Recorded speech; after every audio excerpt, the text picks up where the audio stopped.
একটা বিষয় খেয়াল করেন না যে যখন সূর্য ডুবে যায় তখন পাখিগুলো কি করে বলেন? বাসায় ফিরে যায় না?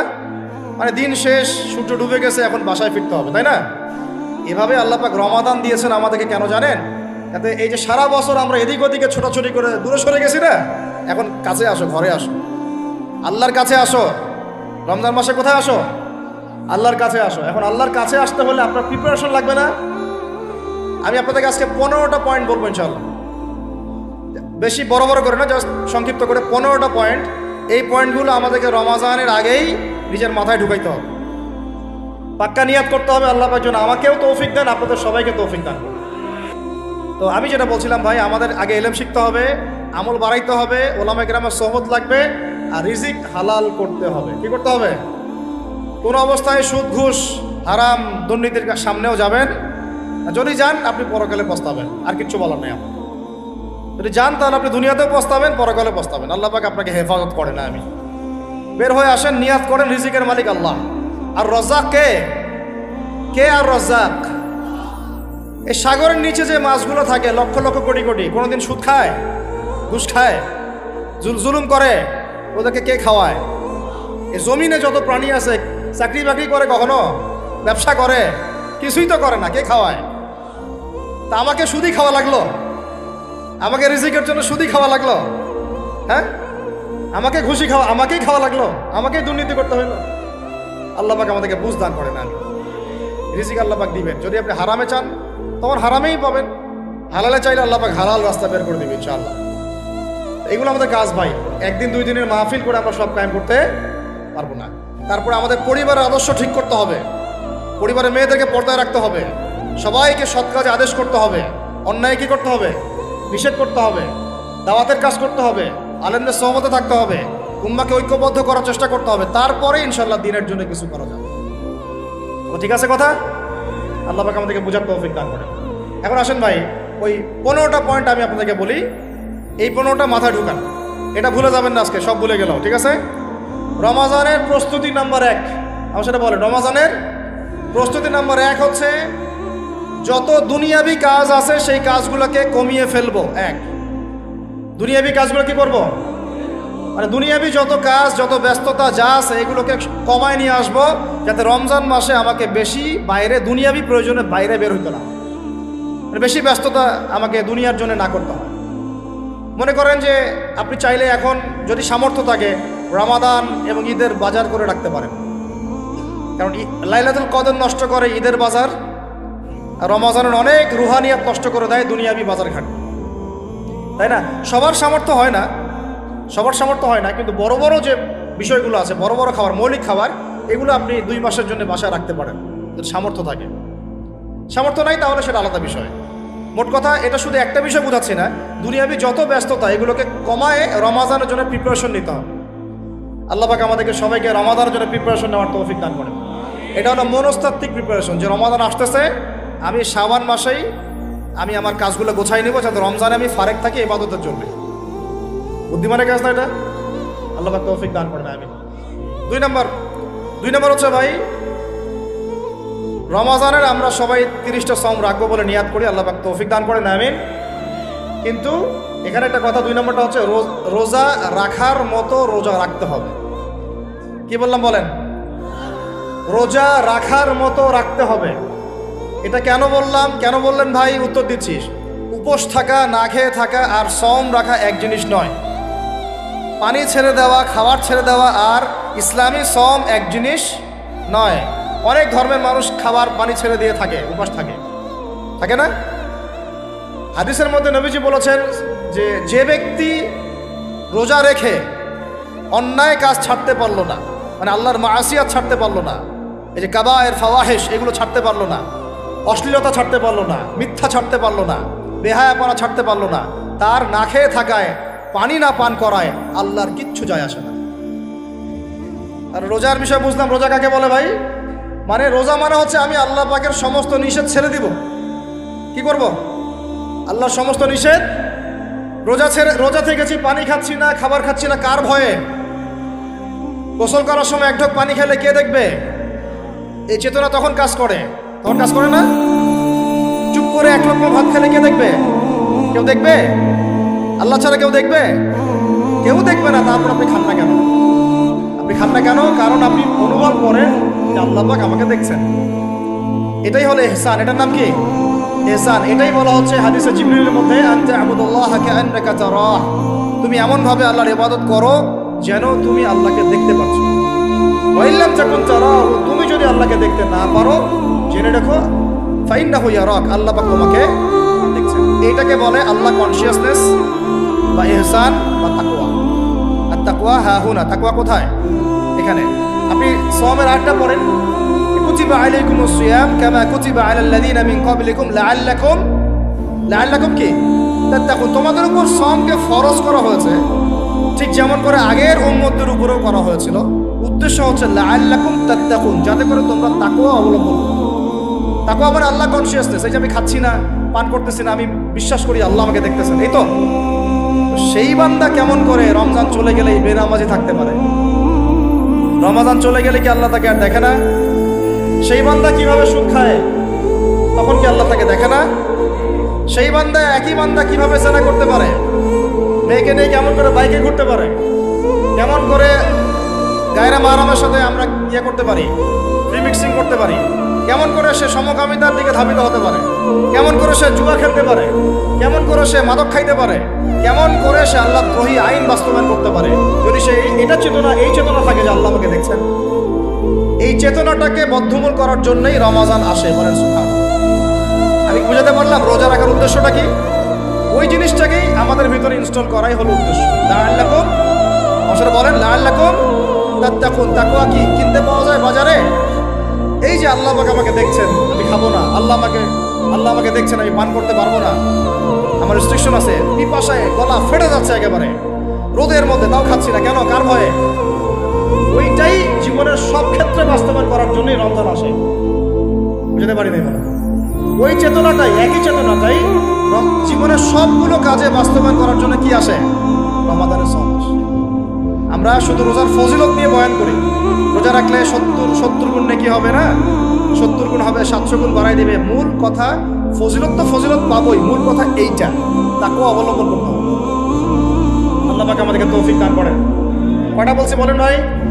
2টা মনে থাকবে। 1, দুনিয়াবি কাজ কমায় ফেলা। 2, কি রোজা রাখার মতো রাখা। 3 নাম্বার হচ্ছে, এটা আমার নিজস্ব একটা পরামর্শ আর কি। 3 নাম্বার হচ্ছে রোজা রাখার জন্য আমাদের সাহারি করতে হয়, ইফতার করতে হয়। এই তো আল্লাহর ওয়াস্তে সাহারি এবং ইফতারে মুসলমানের মতো খাবার খাবেন, জানোয়ারের মতো খাবার খাবেন না। সাহারি এবং ইফতার এই দুটোতে কি খাবেন? মুসলমানের, মুমিনের মতো খাবার খাবেন, জানোয়ারের মতো খাবার খাবেন। আল্লাহ পাক বোঝার তৌফিক দান করেন। মানে আমরা কিন্তু সাহারিতে কি করি জানেন? 7 পেট খাই। কয় পেট? নবীজি বলেছেন খাবে পেটের 1 ভাগ খাবার, 1 ভাগ পানি, 1 ভাগ, আবার বলি 1 ভাগ খাবার, 1 ভাগ পানি, 1 ভাগ। কার পেট খালি আছে এখন খাওয়ার সময়, খাওয়ার টেবিলে? আমাদের ওস্তাদরা বলেন যে মুসলিম উম্মাহ, আমাদের ওস্তাদরা বলেন যে মুসলিম উম্মাহ খাবার টেবিলে হেরে গেছে, সে কখনো জিহাদের মাঠে জিততে পারবে না। বুঝতে পারেন নাই? বুঝতে পারলাম না মনে হয়। যারা খাবারের টেবিলেই হেরে গেছে, এখানেই তো আপনি সুন্নাহ মাফিক খাইতে পারতেছেন না, প্রবৃত্তির কাছে হেরে গেলেন। গপ গপ গপ গপ করে খাচ্ছি 7 পেট ভর্তি করে, এখানে তো খাবারের সামনেই হেরে গেলাম, প্রবৃত্তির সামনে। সে আবার কাফেরদের সাথে জিতবে কেমনে? জিতবে আগে নিজের প্রবৃত্তির উপর জিহাদে জিততে হবে। আমার মন চাচ্ছে যে না করি, করবো না, এটার নাম জিহাদ, এটাও জিহাদ। মন চাচ্ছে সুদ খাই একটু, খাবো না, এটার নাম কি? জিহাদ। মন চাচ্ছে নামাজ না পড়ি, ঘুমায় থাকি, মন চাচ্ছে না, মন বলতেছে ঘুমাই ঘুমাই ঘুমাই, কিন্তু নামাজ পড়তে হবে। এই উঠলাম, ওযু করলাম, গেলাম, এর নাম কি? এটাও এক প্রকার কি, বরং নফসের সাথে জিহাদটা অনেক বড় জিহাদ বলা হয়েছে, বলা হয় নাই? এটা মানুষকে শক্ত করবে। একটা মেয়ে সেটা প্রেম করতে মন চায়, করবো না, ওকে দেখবো না, যাবো না কাছে, এটা শক্ত থাকার নাম কি? এটা মনের নফসের সাথে কি বুঝেন? আল্লাহ পাক আমাদেরকে নফস শক্ত করার তৌফিক দান করেন। তো ভাই খাবার ইফতারেও এভাবে 7 পেট খাবেন না, সারিতেও খাবো না, কথা করি তো ইনশাল্লাহ। শোনেন, পরিমিত খাবেন, পুষ্টিকর খাবার খাবেন, পরিমিত খাবেন কিন্তু পুষ্টিকর খাবার খাবেন, তাহলে যথেষ্ট হবে ইনশাল্লাহ। আর এখনকার যে খাওয়ার এতে বেশিরভাগই ভেজাল। যত বেশি খাবো তত দ্রুত অসুস্থ হবো। এই যে আমরা দিন দিন যে দুর্বল হয়ে যাচ্ছি, বুঝতে পারতেছেন না আপনারা? এটা দিন দিন যে আমরা আগের জেনারেশনের মতো শক্ত না। আমাদের দাদারা, তার দাদারা যেরকম স্ট্রং ছিলেন, আমাদের ইয়াংরাও কিন্তু অত স্ট্রং। একটা ইয়াং ছেলেকে আপনি এখন 50 বছরের একজন মুরব্বীর সাথে পাঞ্জা লাগায় দেন, পারবে না, ও চাচাই জিতবে। এটার কারণ হচ্ছে ভেজাল খাবার, ভেজাল পরিবেশ, ভেজাল সবকিছু। আমরা যা খাচ্ছি বেশিরভাগই বিষ। আর আল্লাহর কসম, এগুলো মনিটর করার দায়িত্ব সরকারের, এগুলো মনিটর করার দায়িত্ব প্রশাসনের। এদেরকে মোবাইল কোর্টের আওতায় নিয়ে এসে একদম 1 বছরের জন্য ঢুকাইতে ভিতরে। আইনের সঠিক প্রয়োগ হলে এমনি সিধা হয়ে যাবে। বাঙালিদেরকে শুধু মিষ্টি মিষ্টি কথা বলে কাজ হবে না, মাঝে মাঝে কঠিন শাসন লাগে। বড় বড় কান্ট্রিগুলো আপনারা দেখে আসেন, মনে করেন রাস্তায় ড্রাইভিংয়ের সীমা দেওয়া আছে 100 কিলো। ওরা যদি 110, 120 চালায় কেউ কিচ্ছু বলবে না, কোনো ট্রাফিক পুলিশও নাই। মোবাইলে একটা মেসেজ চলে আসবে যে তোমার এই 1500 রিয়াল, 2000 রিয়াল জরিমানা করা হয়েছে। দিবানা ড্রাইভিং লাইসেন্স বাতিল। ওটা বাতিল তো হবেই, 6 মাসের জন্য জেল খাটবে। বাপ করে টাকা দিয়ে আসবে। টাকা না দিলেও আর ভয়ে চালাবে না। বাবারে বাবা, একবার 1500 রিয়াল খাইছি, আবার খাওয়া। আইন শুধু থাকলে হয় না, আইনের একদম কঠোর বাস্তবায়ন থাকতে হবে। এই জিনিসটা যদি থাকে, দেখবেন সমাজ ঠিক হয়ে গেছে। আল্লাহ পাক আমাদের সবাইকে কথাটা মন থেকে বোঝার তৌফিক দান করেন। আমরা কি কারো শত্রু? আমরা সবার শুভাকাঙ্ক্ষী। যদি এই জিনিসটা শক্তভাবে বাস্তবায়ন করা যায়, দেখবেন খাবারের ভেজাল এমনি বন্ধ হয়ে গেছে। মানুষকে মেরে ফেলতেছে খাবার দিয়ে। 3 দিনের বাসি তেল দিয়ে রান্না করছে, বললো একবার টাটকা রান্না খেয়ে ফেলে। এই যে কোলেস্টেরল বেড়ে গেল, ক্যান্সার হচ্ছে। গরু ইঞ্জেকশন দিয়ে ফুলায় ফাপায় মোটা তাজা করে ফেলায়, করে নাই? কি অবস্থা মানুষের বুদ্ধি! চালের মধ্যে এটা মিশাচ্ছে, ডালের মধ্যে ওইটা মিশাচ্ছে, পানির মধ্যে কি মিশাই দিচ্ছে। ড্রেনের পানি বলতেছে মিনারেল ওয়াটার। হ্যাঁ, ডাব খাবেন, ডাবের পানি আগে ইঞ্জেকশন দিয়ে বের করে ফেলাইছে, আগে খাই ফেলছে, অল্প একটু বাকি আছে। ওটার দাম থাকাচ্ছে 150 টাকা। নিচ থেকে উপর পর্যন্ত আমাদের সমাজে খালি প্রতারণা চলতেছে। এই কারণে আমাদের উপর থেকে আল্লাহর রহমত দিন দিন উঠে যাচ্ছে। আমাদেরকে সতর্ক হওয়া উচিত, আমাদেরকে সৎ হওয়া উচিত। সৎ হইতে পয়সা লাগে না, সৎ হইতে পয়সা লাগে। সবাই যার যার জায়গা থেকে ভালো হয়ে যায়, কিচ্ছু করা লাগবে না ইনশাআল্লাহ। আপনি মাদক খায়েন না, কেউ জোর করে মাদক খাওয়াবে? আপনি নিজে সুদ খায়েন না, কেউ জোর করে সুদ খাওয়াবে? এখানে কেউ মাদকের দোকান দিল, আমরা খাই না, ও দোকান নিয়ে চলতে পারবে না, টামটোপলা বাঁধে চলে যাবে, কি করবে? যাইতে বাধ্য সে। আমরা খাইলে সে ব্যবসা করবে। আল্লাহর ওয়াস্তে আমরা কোনো রকম প্রতারণার কাছেও যাব না, হারামের কাছেও যাব না, এবং অন্যকে আমরা প্রতারিত করবো না। বাজার মার্কেটে এটা অনেক জটিল বিষয়। রমজান মাস আসলেই দেখবেন দাম বাড়া শুরু হয়েছে। এখনই অসাধু ব্যবসায়ী যারা, ওরা রিস্টোর করে ফেলাইছে, ওরা আবার সিন্ডিকেট করে ফেলবে যে এই দামের বাইরে যাবে না। তখন আবার দেখবেন যে সরকার বিভাগে পড়ে গেছে, দাম আর কন্ট্রোল করতে পারতেছে না, ভর্তুকি দেওয়া লাগতেছে, আবার ওদেরকে আইনে আনা লাগতেছে। মানে আমরা নিজেরাই ঠিক নাই। কারা ঠিক নাই? আমরা নিজেরাই ঠিক নাই। এই কারণেই তো আমরা, মানে আমাদের সমাজের উপর থেকে আল্লাহ পাকের রহমত, বরকতটা উঠে যাচ্ছে দিন দিন। আপনি দেখে নিন, যে পণ্যের দাম এখন 200 টাকা, রমজান মাস আসলে দেখবেন 250 টাকা, 300 টাকা বাড়াই দিচ্ছে। এটা ব্যবসায়ীরা করবে, অনেক অসাধু ব্যবসায়ী করবে, এটা অনেকেই করবে, এখনো চলতেছে। আমাদের বাংলাদেশে এমন কিছু নাই যেটা উৎপন্ন হয় না। আমরা যদি আমাদের এখানে সঠিক জাকাত ভিত্তিক অর্থনীতি থাকতো, সততা থাকতো, ইনসাফ থাকতো, আমানত থাকতো, আমাদের জিনিস আমরা খেয়ে শেষ করতে পারতাম, এরপর বাকিটা রপ্তানি করতে পারতাম। অনেক কথা ভাই, এগুলো অর্থনীতির বিষয়, আরেকদিন কথা হবে। চল, রমজানে আসছি যেহেতু, এতটুকু নসিহত করি। 3 নম্বর, যে ভাই আমরা এমনভাবে খাবো না যে খাওয়ার পুরো জানোয়ারের খাওয়া। ঠিক আছে ভাই, পুষ্টিকর খাবার খাবো, কিন্তু পরিমাণে কম। কম বলতে কি একবারে কম না, আপনার প্রয়োজন অনুযায়ী 3 ভাগ করে, 1 ভাগ খাবার, 1 ভাগ পানি, 1 ভাগ ফাঁকা, সুন্নাহ অনুযায়ী। আল্লাহ পাক তৌফিক দান করেন, আমিন। 4 নাম্বার হচ্ছে রমাদান মাস মানেই কোরআন। রমাদান মাস মানে কি? এই রমজানে আমরা সবাই বেশি থেকে বেশি কোরআন তেলাওয়াত করবো ইনশাআল্লাহ। কারা কারা পারি হাত তুলি? আলহামদুলিল্লাহ, হাত নামান। সবাই পারেন কোরআন তেলাওয়াত? মাশাআল্লাহ, মাশাআল্লাহ। এটাই তো চাই, বাংলাদেশের ঘরে ঘরে প্রত্যেক ব্যক্তি যেন কোরআন তেলাওয়াত করা জানে, এটাই তো আমরা চাই। এমন যদি হয় যে 100% মানুষ কোরআন তেলাওয়াত করতে পারে, 16 কোটি মুসলিম, দিন কায়েম হয়ে যাবে ইনশাআল্লাহ। ইনশাআল্লাহ ইনশাআল্লাহ ভিতরে কাজগুলো করেন, আল্লাহ পাক তৌফিক দান করেন। তো ভাই কোরআন আমরা রমজানে বেশি থেকে বেশি পড়বো ইনশাআল্লাহ, ঠিক আছে? যারা পারি না একটা লিমিট ফিক্স করি, কমপক্ষে দিনে 1 পারা, দিনে কমপক্ষে 1 পারা, তাহলে 30 দিনে 1 খতম হবে। আরো বেশি পারি 2 পারা, তাহলে 2 খতম হবে। আরো বেশি পারি 3 পারা। এমন আমাদের ইমামদের যুগে, আমাদের 4 ইমামদের যুগে, সলফে সালেহিনদের যুগে প্রতিদিনই একটা করে খতম দিতেন তারা। সুবহানাল্লাহ। তাদের সময় আল্লাহ বরকত দিয়েছিলেন। সুবহানাল্লাহ। রাত সারা রাত জেগে তেলাওয়াত করতেছেন, নামাজ পড়তেছেন, দিনের বেলা তেলাওয়াত করতেছেন। রমজান মাস হচ্ছে কোরআন নাজিরের মাস। এই মাসে যে হতভাগা কোরআন পড়তে পারলো না, তার জন্য আফসোস করা ছাড়া কিছু নয়। রমজান মাসে কোরআন আগে পড়বো, কোরআন শিখবো, না পারলে কি করবো? না পারলে 1 মাসে শিখবো, অন্যকে শেখাবো, কোরআনের দার্স দিব, কোরআনের মাহফিল হবে, কোরআনের তাবলীগ হবে, কোরআন নিয়ে আলোচনা হবে ইনশাআল্লাহ। আমরা জানবো কোরআনের মধ্যে কি আছে। এটা জানার সবচেয়ে উত্তম মাস হচ্ছে কি? রমাদান। আল্লাহ পাক তৌফিক দান করেন। আমি যারা আমরা আরবি জানি টুকটাক ভাঙাচোরা, তারা আমরা এটার অর্থ করবো ইনশাআল্লাহ। যারা আমরা আলেম ওলামা আছে অনেকেই, যারা ইফতার দিয়েছি, দাওরা দিয়েছি, বা আমরা তালেব ইলম ওলামায়ে কেরাম যারা আছে, আমরা এই কোরআনের তাফসীরগুলো পড়বো ইনশাআল্লাহ। মানে কোরআনময় রমাদান, কোরআনময় কি? এবং চেষ্টা করবেন, আমার খুব ইচ্ছা হয় যদি আল্লাহ পাক আমাকে ক্ষমতা দিতেন, তৌফিক দিতেন, আমার ইচ্ছা হয় যে রমজান মাসে বাংলাদেশের যত মসজিদ আছে সমস্ত মসজিদে কোরআন শিক্ষা ফ্রি হয়ে যাবে। ভালো উদ্যোগ না? বাংলাদেশে কত মসজিদ আছে? হাজার না লাখ? লাখ না কোটি? হয়তো কোটি কোটি মসজিদ থাকতে পারে। প্রত্যেকটা মসজিদে যদি বিনামূল্যে কোরআন শিক্ষা কার্যক্রম করা যেত রমজান মাসে, 1 মাসে আপনি দেখতেন প্রায় মিনিমাম 5 কোটি মানুষকে কোরআন শেখানো যায়। তাও হাতে কলমে। তাও কি? হাতে কলমে। বই দেওয়া হতো ফ্রি, আর ওই যারা টিচার ক্লাস নেবে ওদেরকে বেতন দিব, ভাতা দিব সরকার থেকে। দেওয়া যায় না? দেওয়া যায় না? আচ্ছা, যদি গভর্নমেন্ট নাও দেয়, আপনারা যাকাত থেকে দিতে পারেন, সদকা থেকে দিতে পারেন, পারেন না?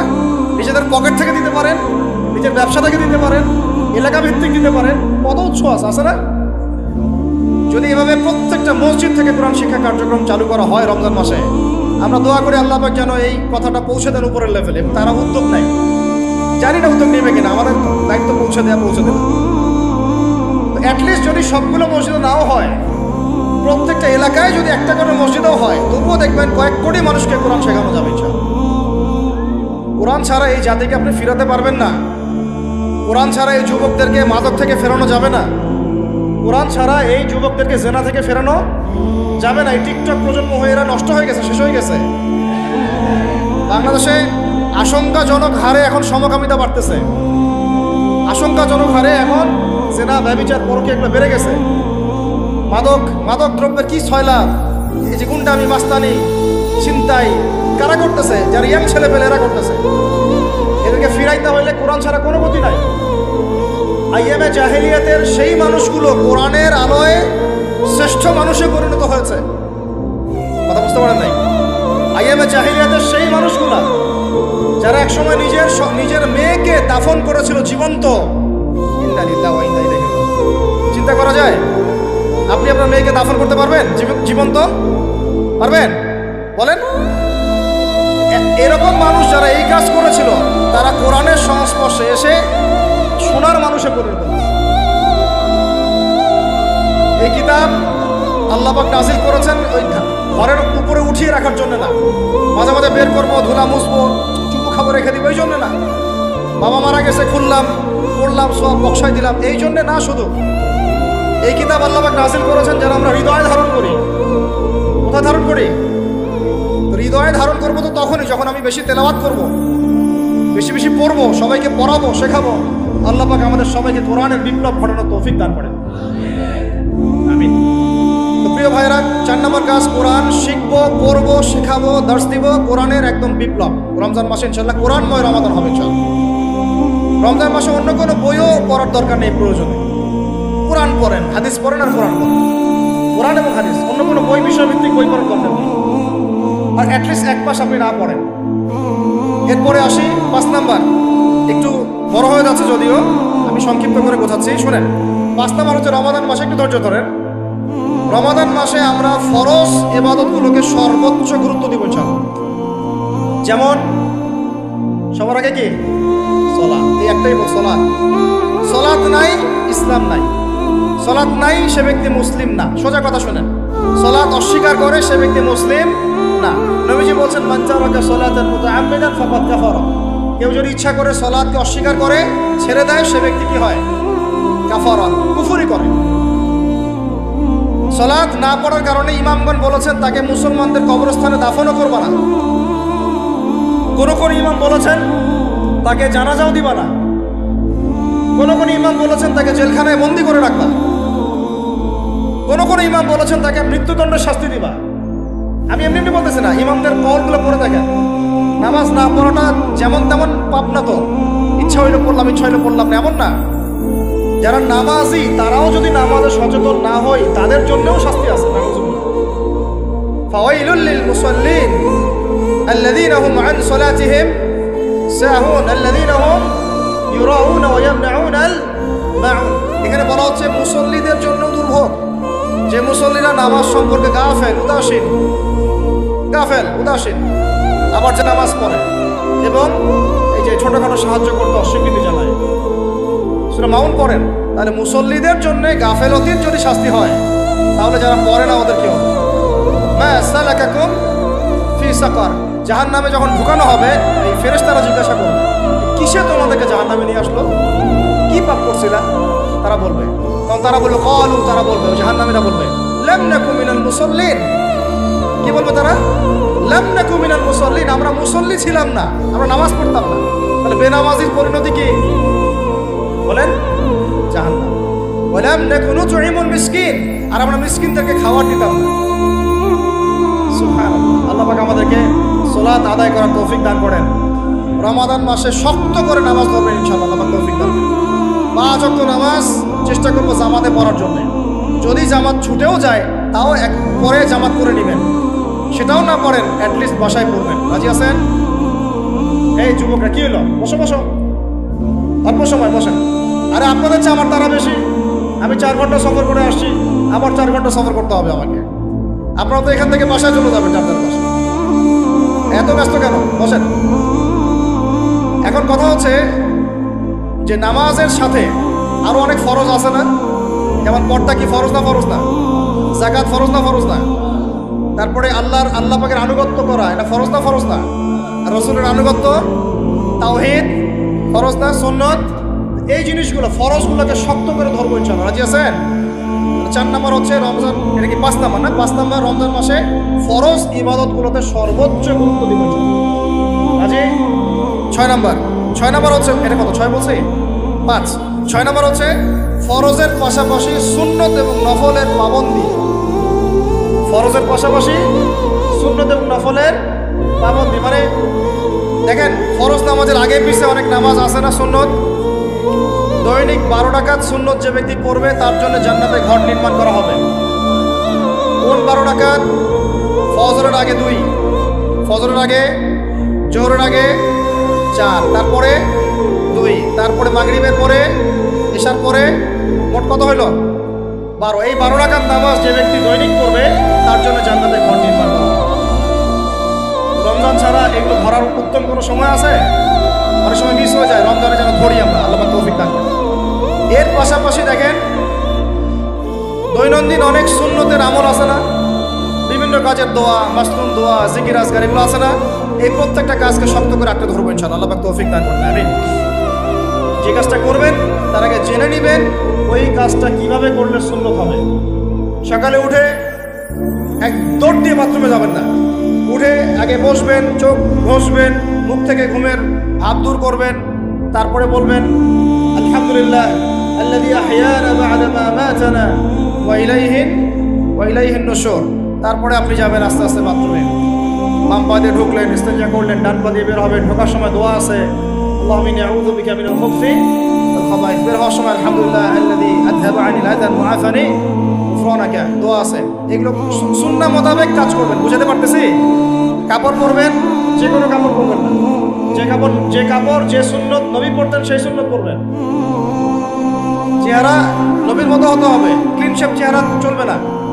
ক্লিন শেপ চেহারা চলবে না। অনেকে মনে করেন যে এটা তো ফরজ কিছু না, এত এত তাচ্ছিল্য করেন কেন?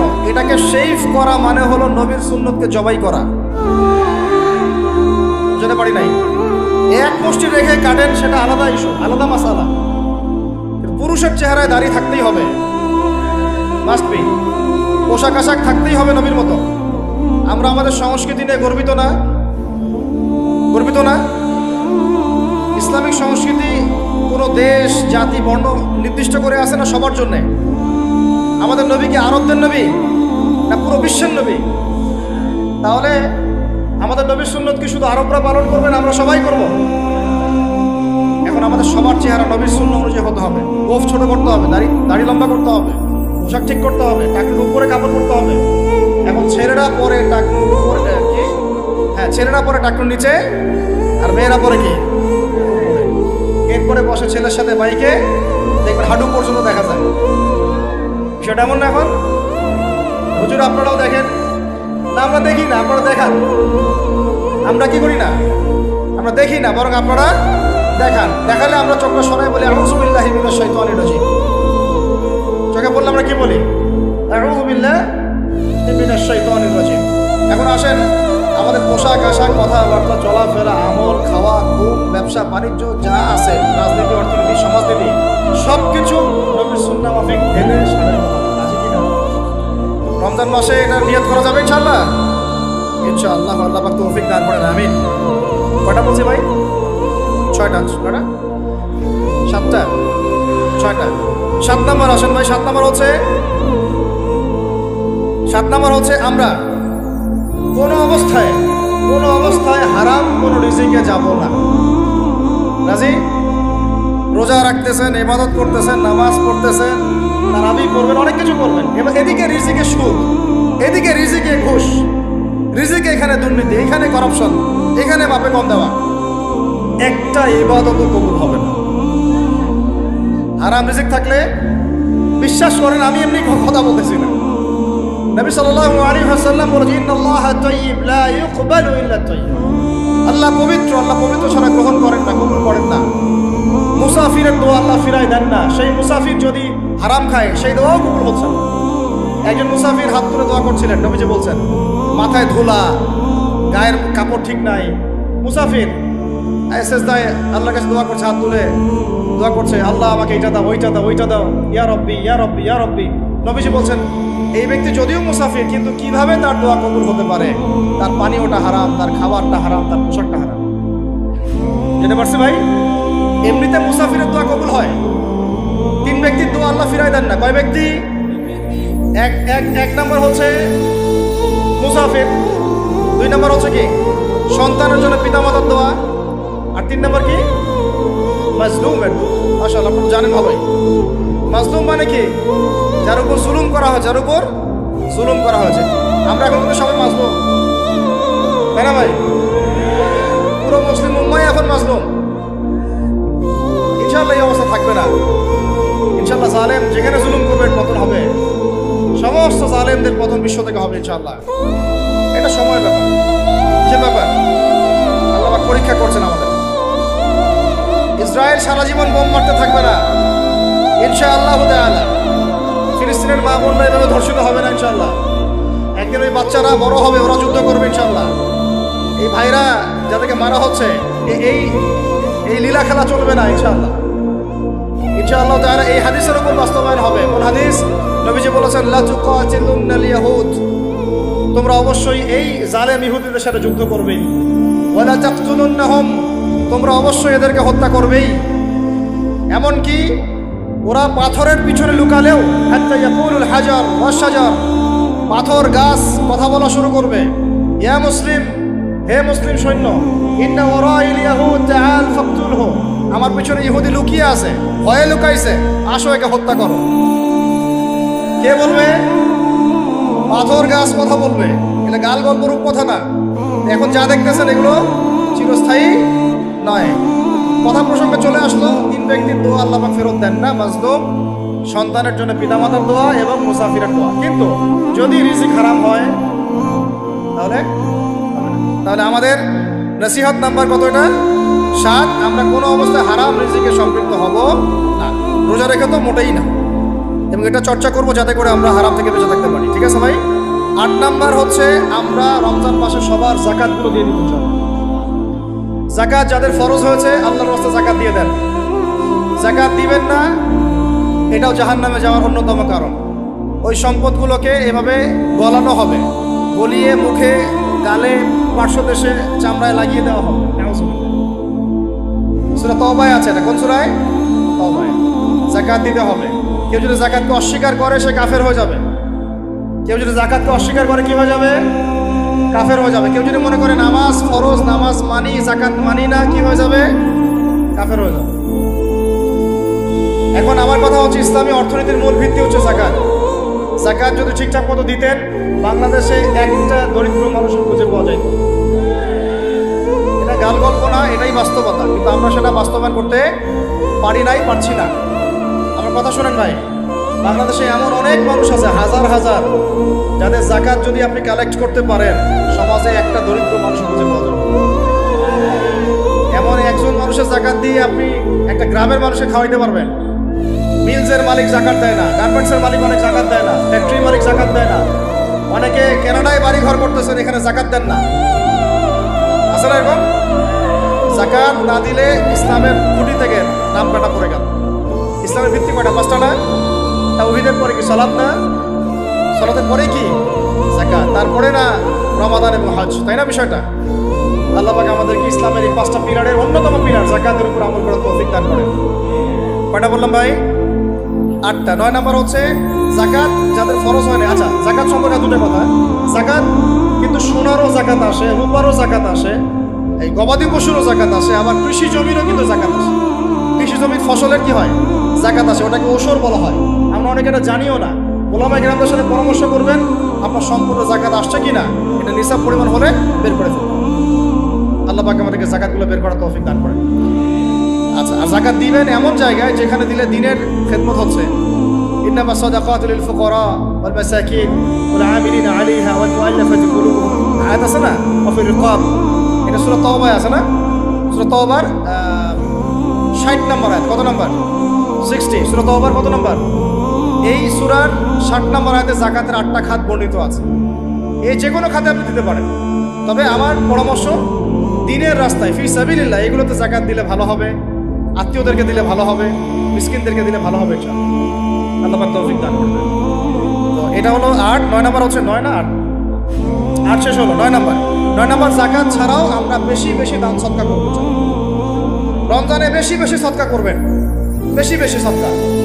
মানে সদাকার এমন ক্ষমতা আছে যে আপনার তাকদিরে মনে করেন একটা বিপদ লেখা আছে, মনে করেন তাকদিরে একটা বিপদ আছে, আপনি এখানে সদকা করছেন, সদকা করছেন, এই সদাকার ওসিলাতে আল্লাহ পাক আপনার এই বিপদটা দূর করে দিতে পারেন।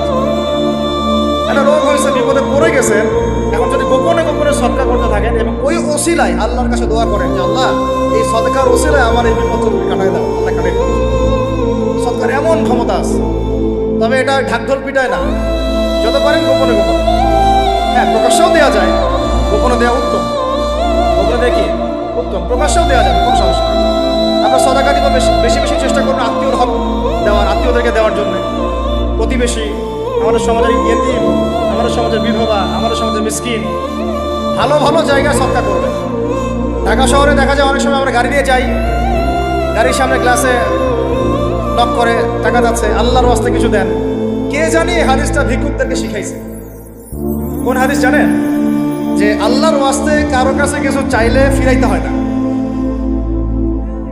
আল্লাহর ওয়াস্তে যদি কেউ আপনার কাছে কিছু চায়, যে আল্লাহর ওয়াস্তে ভাই আপনার কাছে আমি 10টা টাকা চাচ্ছি, থাকলে দেন, তাহলে এটা ফিরাইতে হয় না। বেচারা আল্লাহর ওয়াস্তে চাইছে, আমি ফিরাবো কেন? আল্লাহর দোহাই দিছে। প্রত্যেকটা ভিক্ষুক দেখবেন চায় আল্লাহর ওয়াস্তে দেন। সেটা নিয়ে গাঁজা খাক আর কি করে করবো, আল্লাহর ওয়াস্তেই চাচ্ছে।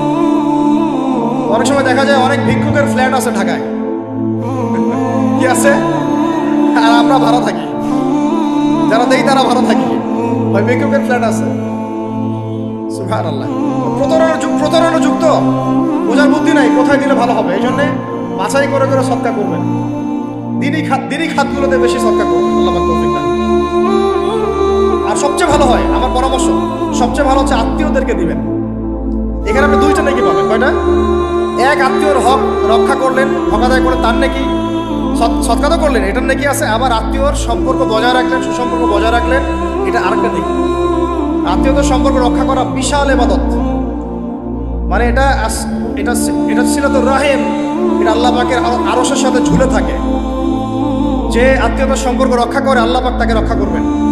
আত্মীয়তার সম্পর্ক যদি নষ্ট করে দেয় আল্লাহ পাক এই কেটে ফেলবেন। আত্মীয়তার সম্পর্ক নষ্ট করতে হয় না। আত্মীয়তার সম্পর্ক নষ্টকারী জান্নাতে যায় না। এটা না হাদিসটা ওস্তাদ? লা ইয়াদখুলুল জান্নাতা কাতিউর রাহমি, মানে আত্মীয়তার সম্পর্ক, রক্তের সম্পর্ক যারা কাতি মানে কেটে ফেলে তারা জান্নাতে যাবে না। তো প্রিয় ভাইরা, আমরা আত্মীয়তার সম্পর্ক রক্ষা করবো ইনশাআল্লাহ। কারণ আত্মীয়দের মধ্যে সবাই একরকম হয় না। এক এক মানুষ এক এক বুঝেন।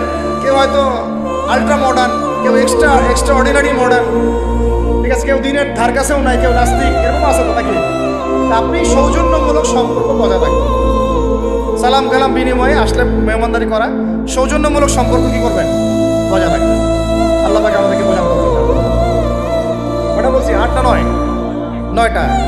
10 নম্বর হচ্ছে ভাই, রোজা রেখে বেশি বেশি ইস্তেগফার করবেন। কি করবেন বলেন? রোজা রেখে বেশি বেশি ইস্তেগফারের সবচেয়ে ছোট্ট বাক্যটা হচ্ছে আস্তাগফিরুল্লাহ ওয়া আতুবু ইলাইহি। কি বললাম বলেন? আস্তাগফিরুল্লাহ ওয়া আতুবু ইলাইহি। এইটুকু পারা যাবে না? দিনে কমপক্ষে 100 বার। কতবার? দিনে কমপক্ষে 70 বার বা 100 বার। দিনে কমপক্ষে 70 বার বা 100 বার। আরো বেশি পারলে আরো ভালো। ওই যে হিসনুল মুসলিম একটা বই আছে না, বা কিতাবুজ জিকির, কিতাবুদ দুআ, আল আসকার, এমন অনেক বই পাওয়া যায়। এই বইগুলো কিনবেন, ওখানে দেখবেন অনেক জিকির আজকার দেওয়া আছে, দৈনন্দিন জিকির আজকার দেওয়া আছে, তাসবিহ তাহলিল দেওয়া আছে, সকাল সন্ধ্যার মাসনুন দোয়াগুলো দেওয়া আছে। এগুলো মুখস্থ করেন। কিছু হলেই হুজুর দোয়া করে দেন, হুজুর ফুদিয়ে দেন, হুজুর পানি পরা দেন। আগে হুজুরের উপর ডিপেন্ডেন্সি কেন? নিজে আল্লাহর কাছে চাওয়া শিখেন। সেজদায় গিয়ে আল্লাহকে বলেন, আল্লাহ আমার অসুস্থ, আমি অসুস্থ, আমাকে শিফা দাও। সেজদায় গিয়ে বলেন, আল্লাহুম্মা আতিনা ফিদ দুনিয়া হাসানা ওয়া ফিল আখিরাতি হাসানা ওয়া কিনা আযাবান নার। হাত উঠান, আল্লাহকে বলেন, আল্লাহুম্মা আইনি আলা যিকরিকা ওয়া শুকরিকা ওয়া হুসনি ইবাদাতিক। আল্লাহকে বলেন, ইয়া শাফি, ইয়া আল্লাহ, ইয়া রহমান, ইশফিনি, আমাকে শিফা দান করুন। আগে আল্লাহর সাথে কথা বলা শিখেন, তাই না ভাই? তারপরে দোয়া নিবেন, পানি পরাও নিতে পারেন, ঝাড়ফুঁক নিতে পারেন, সেটা আছে বৈধতা অবশ্যই, এটাও ঠিক আছে। কিন্তু আগে আপনি আল্লাহকে চিনতে শিখেন। বেশি বেশি রোজা রেখে ইস্তেগফার করবেন, আল্লাহ পাক তৌফিক দান করেন। আমিন। একটা বইয়ের নাম বলেছে হিসনুল মুসলিম, আল আসকার, কিতাবুদ দুআ, এরকম অনেকগুলো বই আছে বাজারে।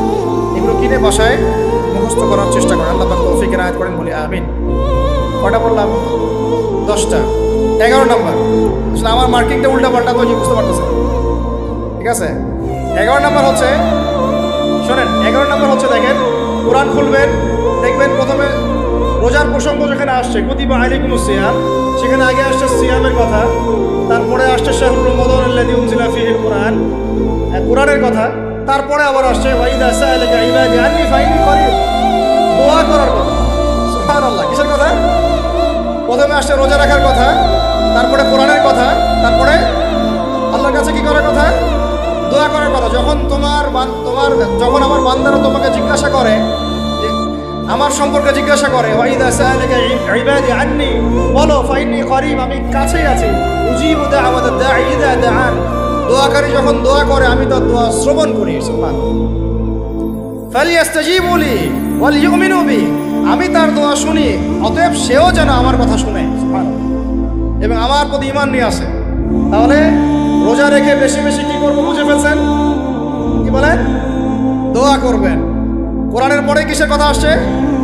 রোজাদারের দোয়া ফেরত দেওয়া হয় না। দোয়া কবুল হওয়ার অন্যতম একটা অস্ত্র হচ্ছে রোজা রেখে দোয়া। কেমন করে ফেরত দিবে? আল্লাহর জন্য আমরা না খেয়ে আসি, তাই না? আল্লাহ পাকের মায়া হবে না, দয়া হবে না? আমার বান্দা না খেয়ে আছে, আমার বান্দা পানি ত্যাগ করছে, আমার বান্দা স্ত্রী সহবাস ত্যাগ করছে, হালালগুলো ছেড়ে দিয়েছে আমার জন্য, আমি কেন তার দোয়া? অবশ্যই আল্লাহ পাক উপযুক্ত মনে করলে দোয়া কবুল করবেনই করবেন ইনশাআল্লাহ। দোয়া করার পদ্ধতি জানতে হবে। হারাম খাওয়া যাবে না, শিরক করা যাবে না, বেদাত করবো না। ইনশাআল্লাহ দোয়া করার আগে আল্লাহর প্রশংসা করবো, নবী সাল্লাল্লাহু আলাইহি ওয়াসাল্লামের প্রতি দরুদ পড়বো, ঠিক আছে, দোয়া কবুলের সময়গুলো বেছে বেছে দোয়া করবো, ইনশাল্লাহ দোয়া করবো। আল্লাহ পাক আমাদেরকে রোজা রাখা অবস্থায় বেশি বেশি দোয়া করার তৌফিক দান করবেন। কটা হচ্ছে? 11। 12 নম্বর হচ্ছে রমজান মাসে তারাবির নামাজ জামাতে পড়ব। কি বললাম বলেন? রমজান মাসে সালাতুত তারাবি জামাতে পড়ব। এখন আমি আরো 3টা কথা বাড়াই দিচ্ছি। কেউ হজম করতে পারলে করেন, যদি না করতে পারেন বদহজম হয়ে যায়, কিছু করার নাই। বদহজম যদি হয়ে যায় পরে আমাদের সাথে মাদ্রাসায় এসে বসেন, কিতাবপত্র খুলে দেখাবো, কথা হবে ইনশাআল্লাহ। ঠিক আছে, অনলাইন গরম করার দরকার নাই। রমজান মাসে আমরা তারাবির নামাজ পড়বো ইনশাআল্লাহ জামাতে। কোথায়? জামাতে ইনশাআল্লাহ। 1। 2 নম্বর তারাবির নামাজ পড়বো 20 রাকাত। কত রাকাত? 20 রাকাত। আর যদি বলেন যে আমি ভাই কম পড়ি, পড়েন আপনি বাসায়, কোনো সমস্যা নেই। আপনি আপনার মতো করে বাসায় পড়েন, কোনো সমস্যা নাই। যদি উমর রাদিয়াল্লাহু আনহু এর উপর আমল করে থাকেন, আমার আমল করতে কোনো সমস্যা নাই। যদি উসমান রাদিয়াল্লাহু আনহু 2 আযান চালু করে থাকেন, তাহলে আমার আমল করতে কোনো সমস্যা নাই। ওই যে হাদিসটা বলেছিলাম প্রথমে, কে নাজাত প্রাপ্ত ফেরকা? মা আনা আলাইহি ওয়া আসহাবি, আমি আর আমার সাহাবীরা যার উপরে আছি। আরেকটা হাদিস কি? আলাইকুম বিসুন্নতি ওয়া সুন্নতি খুলাফায়ে রাশিদিন মাহদিয়িন মিন বা'দি, তোমাদের উপর অবধারিত হচ্ছে, ওয়াজিব হচ্ছে আমার সুন্নতকে আঁকড়ে ধরা এবং আমার সাহাবীদের সুন্নতকে কে আঁকড়ে ধরা। কার কার সুন্নত? আমার সুন্নতকে আঁকড়ে ধরো এবং আমার সাহাবীদের সুন্নতকে আঁকড়ে ধরো, খোলাফায়ে রাশিদার সুন্নতকে আঁকড়ে ধরো, যারা মাহদিয়িন হেদায়েত প্রাপ্ত মিন বা'দি আমার পরে। সাহাবায়ে কেরাম যদি কিছু চালু করেন, আমল করতে কোনো দোষ নাই, বরং এটাই হচ্ছে সুন্নতের আরো শ্রেষ্ঠ অনুসরণ। কারণ আমি তো ওমরের চেয়ে বড় পরহেজগার হইতে পারবো না, পারবেন? তাহলে আমি তো উসমানের চেয়ে দিন বেশি বুঝি না। তিনি যদি 2 আযান চালু করতে পারেন, তাহলে আমি তাকে বেদাতি বলতে পারি না, নাউযুবিল্লাহ। যদি আমি তাকে এভাবে শব্দ প্রয়োগ করা হয়েছে বাংলাদেশে, উসমান রাদিয়াল্লাহু আনহু যদি 2 আযান চালু করে থাকে, ওটা বেদাত হয়ে গেছে, নাউযুবিল্লাহ। বলেন নাউযুবিল্লাহ। সাহাবীরা কিছু চালু করলে যদি বেদাত হয়, তাহলে সুন্নত হবে কি? তাহলে সুন্নত কোনটা হবে? তাহলে এই ব্যক্তি এরকম কথা যদি কেউ বলে থাকে, তার উচিত হবে এখনই রুজু করে ফিরে আসা, অহংকার না করা, হটকারিতা না করা, এখনই ইস্তেগফার করে তওবা করে ফিরে আসা। আল্লাহ মাফ করে দিবেন ইনশাআল্লাহ। আর এর উপর হটকারিতা থাকে না, ওসমান রাদিয়াল্লাহু আনহু যদি 2 আযান চালু করে থাকে, তিনি ভুল করেছেন, তিনি বেদাত করেছেন, নাউযুবিল্লাহ। বিশ্বাস করেন, সাহাবীদেরকে এভাবে কটাক্ষ করলে, আন্ডারএস্টিমেট করলে, এভাবে কথাবার্তা বলে, শানের খেলাফ কথা বললে ঈমানও চলে যেতে পারে। আমরা নবীকে মানবো সাহাবীদের মানদণ্ডে, সাহাবীদের বুঝের উপরে আমাদের বুঝ না, বুঝাতে পারতেছে। নবীকে মানবো, অবশ্যই মানবো। কার মাধ্যমে? কাদের মধ্য দিয়ে? সাহাবাদের তরিকার মধ্য দিয়ে। সাহাবাদের তরিকা আমি কি ধাবাস করে পাবো? তাবেই লাগবে, তাবেই লাগবে। এই সিলসিলা মেনটেন করে আমাকে মানতে হবে। কোরআন এবং হাদিস তো সবার বাসায় আছে। আপনাকে যদি আমি এখন বলি যে ক্রিপ্টোকারেন্সি হালাল না হারাম, আপনি কি বের করে দিতে পারবেন এখন আমাকে? পারলেও আপনার আরো 15-20 বছর পড়াশোনা করতে হবে। তারপরে যারা এগুলো নিয়ে গবেষণা করে, তাদের কাছে আসতে হবে, জিজ্ঞাসা করতে হবে, বলতে হবে, তারা ফতোয়া দিলে মানতে হবে। ফাসআলু আহলা যিকরি ইন কুনতুম লা তা'লামুন, তোমরা আহলে যিকিরদেরকে জিজ্ঞাসা করো, আহলুল ইলমদেরকে জিজ্ঞাসা করো যে বিষয় তোমরা জানো না। তাহলে আমাদের সমাজে এরকম অনেক ফিতনা চলতেছে, অনলাইনে এই ফিতনাগুলো অনেক বেশি। আর ইয়াং ছেলেমেয়েরা এখন দিন শেখে অনলাইন থেকে, এরা দিন মাদ্রাসায় এসে শিখতেছে না। স্পেশালি যারা জেনারেল লাইন থেকে আসছেন, তাদের সমস্যা আরও বেশি এবং তারা অনেকে বিভ্রান্ত হয়ে যাচ্ছেন। তাই আমি রিকোয়েস্ট করবো, কথা অন্যদিকে নিয়েন না। আমি আপনার দুশ্মন না, আমি আপনার বন্ধু, শুভাকাঙ্ক্ষী। আপনাদেরকে ওলামায়ে কেরামদের সহবতে আয়েশা দিন শিখতে হবে, অ্যাপস থেকে দিন শিখবেন না। অ্যাপস থেকে একবারে হাদিসের রেফারেন্স পাইছি, বাস কাম সারা। জি না, ওই হাদিস তাহকিক করার ব্যাপার আছে, উসুলের ব্যাপার আছে, আসমা রিজালের ব্যাপার আছে, তালিলের ব্যাপার আছে, অনেক বিষয় আছে। একটা মাসালা ইস্তেমবাদ করতে হলে অনেকগুলো বিষয় একসাথে লাগে। আর অনলাইনে শায়েখ হওয়ার জন্য কিছু লাগে না, খালি পটর করতে পারলেই হয়। অনলাইনে যে কোরআন তেলাওয়াতও করতে পারে না, সেও শায়েখ হয়ে বসে আছে। আবার এটা নিয়েও কত কথা উঠছে, ফাতওয়া তারাবি বেদাত। আরে ভাই, রমজান মাসে যদি কোরআন খতম না দেয়, কোন মাসে খতম দেবে? এখনো তো মক্কা মদিনায় আপনি দেখবেন কি হচ্ছে, ফাতওয়া তারাবি এখনো ওখানে হচ্ছে। ওখান থেকে জোরে আমিন নিয়ে আসতে পারেন, 20 টাকার তারাবি আনতে পারেন না। ওখান থেকে আপনি রফুল ইয়াদাইন নিয়ে আসতেছেন, ঠিক আছে, ওকে ফাইন, আমরা কোনো ঝগড়া করতেছি না, এটা আছে, দলিল আছে। দলিল আছে, আমল করুক, সমস্যা নাই, কিন্তু আপনি সেখান থেকে খতমে কোরআন নিয়ে আসতে পারতেছেন না। আমরা কিছু নিব না এমন কেন হচ্ছে?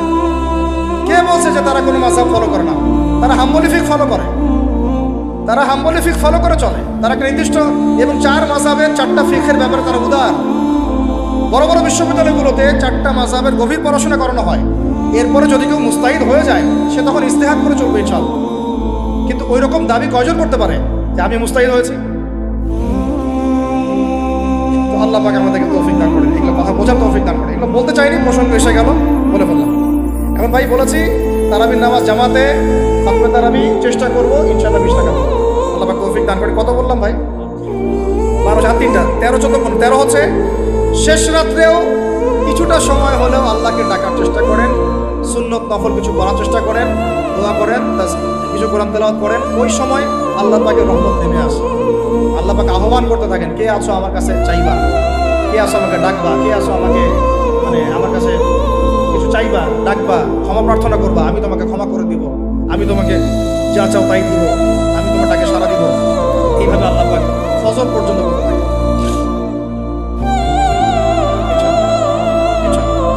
এটাকে কিয়ামুল লাইল করবেন, তাহাজ্জুদ করবেন। এটা তাহাজ্জুদ আপনি পরে, এমন না যে আপনি তারাবি পড়েছেন বলে পরে নামাজ পড়তে পারবেন না, এমনটা কিন্তু বিষয়। আপনি পরেও শেষ রাত্রেও নামাজ পড়তে পারবেন ইনশাআল্লাহ। আল্লাহ পাক তৌফিক দান করেন, আমিন। 13 হচ্ছে, 13 শেষ। 14 হচ্ছে ভাই, যদি সামর্থ্য থাকে রমজান মাসে একটা উমরা করে আসে। যদি সামর্থ্য থাকে, সবার তো সামর্থ্য নাই, কিন্তু যদি সামর্থ্য থাকে রমজান মাসে একটা উমরা করে আসতে পারেন। আল্লাহ পাক যারা নিয়াত করেছে উমরা করার, আল্লাহ পাক করার তৌফিক দান করেন। যারা আল্লাহর ঘর দেখে নাই, আল্লাহ পাক সবাইকে দেখার তৌফিক দান করেন। যারা হজ ফরজ হয়েছে অবিলম্বে হজ করার তৌফিক দান করেন। আল্লাহ পাক আমাদের সবাইকে ফরজ হজ আদায় করার তৌফিক দান করেন। এবং যাদের সামর্থ্য আছে আল্লাহর মাকবুল বান্দা, তাদেরকে আল্লাহ পাক বেশি বেশি আল্লাহর ঘর জিয়ারত করার তৌফিক দান করেন, আমিন।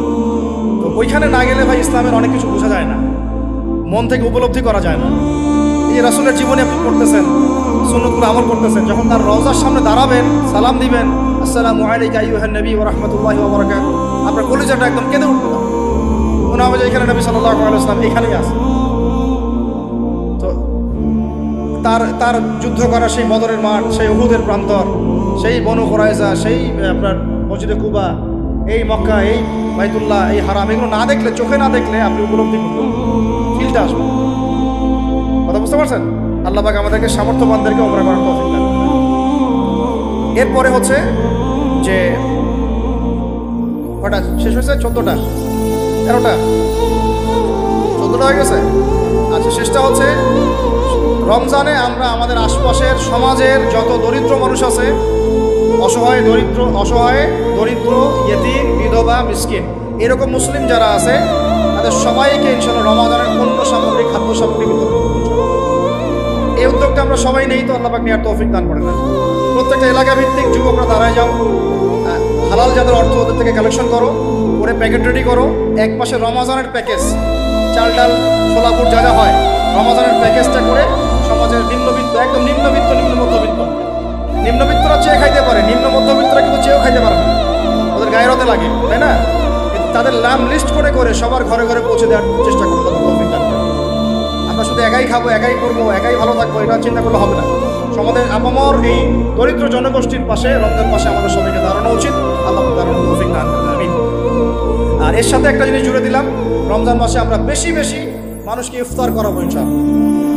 কারণ যাকে ইফতার করাবেন এই রোজাদারের রোজার নেকি আপনার আমলনামায় যুক্ত হয়ে যাবে ইনশাআল্লাহ। অতএব বেশি বেশি ইফতার করাবো এবং রমজান মাসে ইফতার বিতরণ প্রজেক্ট এবং প্যাকেজ আমরা রেডি করবো ইনশাআল্লাহ।